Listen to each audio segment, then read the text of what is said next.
আসসালামু আলাইকুম। Welcome back to my channel. আপনারা সবাই কেমন আছেন? আশা করি ভালো আছেন। আল্লাহর অশেষ রহমতে আলহামদুলিল্লাহ আমরাও ভালো আছি। আমি হাফসা বলছি চাঁদপুর থেকে। আজকে সকালে শীতের পিঠা বানাবো। এখন যেহেতু শীত, সো সবাই দেখি পিঠা বানাইতেছে, ভাবলাম আমরাও একটু শেয়ার করি। এই তো আমরা আজকে ভাপা পিঠা বানাবো সকালবেলা। সো সবাই তো নর্মালি কিন্তু বেশিরভাগ সময় মানুষ পিঠাটা বানানো হয় চালের গুঁড়ি দিয়ে, বাট আজকে আমরা বানাবো আর কি সিদ্ধ চালের গুঁড়ি দিয়ে। এত সুন্দর হয় পিঠা, এত সফট। যারা খাইছেন তারা তো বুঝবেন, আর যারা খান নাই তারা প্লিজ ট্রাই করবেন। ট্রাই করলে দেখবেন এত টেস্ট আর এত সফট, মানে আমি আপনাদেরকে বলে বোঝাতে পারবো না টেস্ট কতটা। বাট যদি খেয়ে দেখেন তারপর আপনারা আর চালের গুঁড়ি থেকে বেশি পছন্দ করবেন সিদ্ধ চালের গুঁড়িটা। কারণ সিদ্ধ চালের গুঁড়ি দিয়ে যে ভাপা পিঠাটা তৈরি করা হয় সেটা এত পরিমাণে সফট থাকে, কি বলবো। আমার নরমের কারণে মনে হয় যে মুখে দিলে মিলে যায়। সব মিলিয়ে অ্যাভারেজ আমার কাছে খুব খুব ভালো লাগছে। সেই সাথে আপনাদের সাথে ভাবলাম একটু শেয়ার করি, কারণ সিদ্ধ চালের গুঁড়িটা খুবই টেস্ট হয়। আর যেহেতু গ্রামের বাড়িতে পিঠাটা বানাইতেছি, সেহেতু নর্মালি গ্রামে সবাই যেভাবে পিঠাটা বানায় সেভাবে বানাইতেছি। সাদা কোনো কাপড় ছিল না যে সাদা কাপড়টা ইউজ করব, বাট আমরা নর্মালি যে ওড়না গায়ে দেই পিছলা, সো সেই ওড়না একটা কেটে নিছিলাম। বাট ওই ওড়না থেকে এমনিতে কিন্তু রং বের হয় না। বাট যখন পিঠাটা বানাইতেছিলাম হয়তো গরমের যে ভাবটা, সেই ভাবটার কারণে কিছুটা রং লেগে গেছে। যাই হোক, এটা কিন্তু হয়তো বা ক্ষতি হতে পারে। ক্ষতি আপনারা ট্রাই করবেন সাদা কোনো কাপড় দিয়ে এই পিঠাটা বানানোর জন্য। খুব খুব টেস্ট হয়, আপনারা বানিয়ে দেখতে পারেন। এই যে আমরা পিঠা বানাইতেছি, দেখেন কত ধোয়া। আর পিঠাগুলা মাশাআল্লাহ খুবই সুন্দর হয়েছে, খুবই সুন্দর হয়েছে। একটু তাড়াহুড়া করছি সেজন্য একটু বড় বড় করে দিছি, বাট আব্দুল হাসিবকে একটা ছোট করে দিছি। ছোট পিঠাগুলো আরও বেশি সুন্দর লাগে, আরও বেশি টেস্ট হয়। আমার কাছে ছোট পিঠাগুলো কেন জানি খুবই ভালো লাগে। আর এত পরিমাণে গরম, আমি কিন্তু ধরতে পারতেছি না। কতটা বুঝতেছেন আমি জানি না, বাট আমি ধরতে পারতেছি না। আর দেখেন আরেকটা পিঠা দিয়ে দিলাম একটা তুলে। আর আমি একা যেহেতু এই পিঠাগুলো বানাইতেছি, আমেন আপু জাস্ট গুঁড়িটা বানাইয়ে দিয়ে গেছে ঠিক করে। সো গুঁড়ি ঠিক করে দেওয়ার পরে তারপর থেকে আমি সব ঠিকঠাক করে বানাইছি। বানানোর পরে যেহেতু আমি বানাইতেছি, আমি ভিডিও করতেছি, সেজন্য একটু প্রবলেম হয়ে গেছে।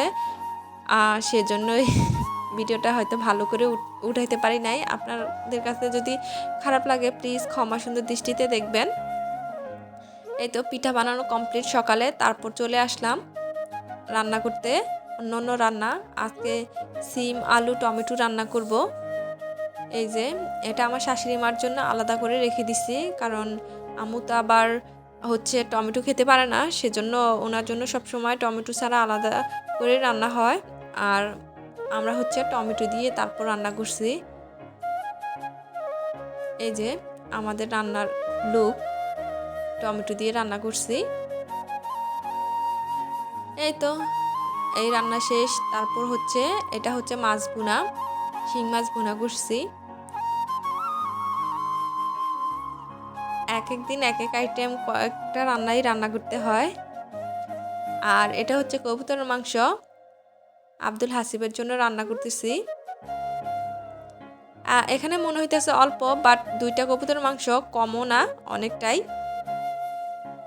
সাথে ছিল অল্প কিছু মাছ ভুনা, একটু বেশ পরিমাণে রান্না করছিলাম। এই তো রান্না বান্না পুরোপুরি কমপ্লিট, কবুতর মাংসটাও রান্না কমপ্লিট।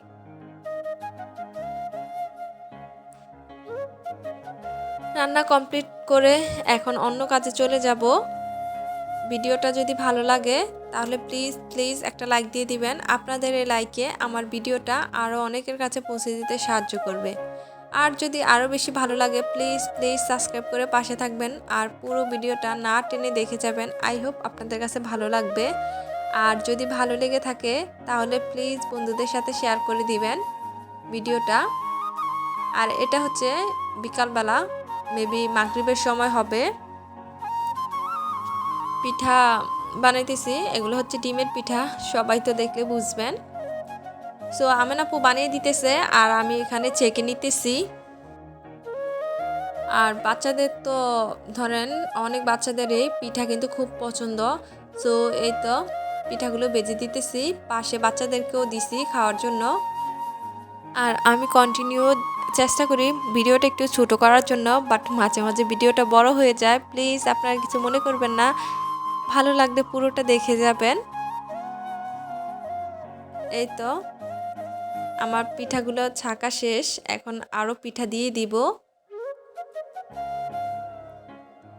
আর পিঠাগুলো মোটামুটি অনেকটা শক্ত ছিল, মানে সব মিলিয়ে অ্যাভারেজ আমার কাছে ভালোই লাগছে পিঠাটা। আমরা সবাই খুব তৃপ্তি করে খাইছি। এই যে আরও পিঠাগুলো দিয়ে দিতেছি, আর আমি অনেক তেল দিছিলাম। সো আস্তে আস্তে পিঠা ভাজতে ভাজতে তেলটা কমে গেছে, কিন্তু তেল যখন বেশি থাকে তখন পিঠাগুলো বেশি ফুলে, আর বেশি ফুললে আমার কাছে মনে হয় পিঠাগুলো বেশি ভালো লাগে আর দেখতেও খুব খুব সুন্দর লাগে। এই তো আমি আরও কিছু পিঠা দিয়ে দিছি, আর যেগুলা উপরে উঠে গেছে ওই পিঠাগুলো কিন্তু সবগুলাই ফুলে গেছে, আর যেগুলা নিচে ওই পিঠাগুলা কিন্তু ফুলে নাই, বাট আমি এগুলো একটু উল্টে পাল্টে দিলে সবগুলো ফুলে যাবে।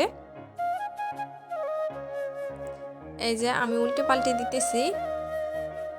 আর এখানে অনেকগুলা পিঠা কিন্তু ভাজাও হয়ে গেছে। আর ডিমের পিঠা মাশাআল্লাহ কত কত বরকত আল্লাহ দেয়, অনেকগুলা হয়, একটা দুইটা ডিমেই। এগুলো কিন্তু মোটামুটি অনেক শক্ত। আমি আপনাদেরকে এটাই দেখাইতেছি যে পিঠাগুলা কিন্তু অনেক শক্ত আর খুবই গরম, যে আমি পিঠাগুলা ভেঙে দিব। গরমের কারণে পিঠাগুলা ভাঙতে পারতেছি না। এই যে আরেকটা পিঠা নিলাম, এত পরিমাণে শক্ত আমি ভাঙতে পারতেছি না। দেখেন কত সুন্দর, এমন পিঠে আমার কাছে খুব ভালো লাগে। পাশে আমেন আপু পিঠাগুলো বানাইতেছে, যে বানিয়ে বানিয়ে এখানে রাখতেছে, আবার চালনিতে রাখতেছে। এই তো ভিডিওটা এখানেই শেষ করতেছি। আপনারা সবাই ভালো থাকবেন, সুস্থ থাকবেন। আল্লাহ হাফেজ, আসসালামু আলাইকুম।